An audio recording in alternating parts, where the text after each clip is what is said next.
একটা বিষয় আমাদের মনে থাকা প্রয়োজন বা উল্লেখ করতে চাই, সেটা হচ্ছে যে কোনো রাসূলুল্লাহ সাল্লাল্লাহু আলাইহি ওয়াসাল্লামের প্রতি ভালোবাসা প্রকাশের পদ্ধতিটা নিয়ে কেমন হতে পারে, এটা নিয়ে অনেক সময় আমরা দ্বিধাদ্বন্দ্বে পড়ে যাই যে কি করা উচিত কি করা উচিত না। উলামায়ে কেরাম সকলে এটা জানেন যে আল্লাহ সুবহানাহু ওয়া তাআলার পক্ষ থেকে ইবাদতের কিছু বিষয় আছে যে বিষয়গুলো মাহদুদ এবং মারুফ এবং সেটা নির্ধারিত করে দেওয়া হয়েছে, যেমন নামাজ কত রাকাত কত ওয়াক্ত কিভাবে, এটা আল্লাহ ঠিক করে দিয়েছেন। কিছু বিষয় আল্লাহ তাআলা উম্মতের জন্য রেখে দিয়েছেন, ছেড়ে দিয়েছেন, যেটা আল্লাহ তার রাসূল এই সুযোগ দিয়েছেন।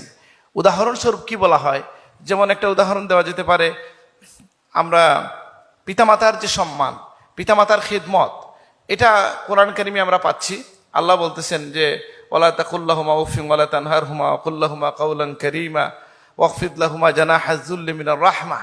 এই যে আয়াত থেকে আমরা ইশারা পাই, কিন্তু খেদমতের প্রকরণটা কেমন হবে এটা সময়ের প্রেক্ষাপটে বদলে যেতে পারে, নতুন কিছু যুগ হতে পারে। যেমন হয়েছে এমন হতে পারে যে এখন কেউ তারও পিতা মাতাকে যদি তার তৌফিক থাকে একটা গাড়ি উপহার দিল, আমাদের মধ্যে কেউ এসে এটা বলবেন না যে রাসূলুল্লাহর যুগে কেউ কি গাড়ি উপহার দিছিল, অথবা এভাবে বলা যাবে না। অর্থাৎ এই ভালোবাসা প্রকাশের খেদমতের বিষয়ে মানুষ স্বাধীন, যদি এটা শরীয়ত বিরোধী না হয়। ঠিক একইভাবে রাসূলুল্লাহর মহব্বতের বিষয়টাও সালফে সালেহিনের আমল থেকে আমরা এভাবেই দেখি। উদাহরণ কি, উলামায়ে কেরাম উদাহরণ দেন, হযরত আনাস মালিক রহমতুল্লাহ আলাইহি, ইমাম মালিক ইমামু দারিল হিজরা, তার একটা আখলাক ছিল, স্বভাব ছিল যে তিনি মদিনার মাটিতে তিনি জুতো পায়ে হাঁটতেন না। তাইলে আমরা কেউ কোনো আলেমকে, কোনো জীবনীকারকে, কোনো আহলুস সুন্নাতের কোনো ইমামকে এই কথা বলতে শুনি নাই যে ইমাম মালিক এমন একটা কাজ করলেন যে কাজ কোনো সাহাবী করেন নাই, কোনো তাবী করেন নাই, এটা বলা হয় না, বরং এটা তাকে মানাকিবের মধ্যে যুক্ত করা হয়।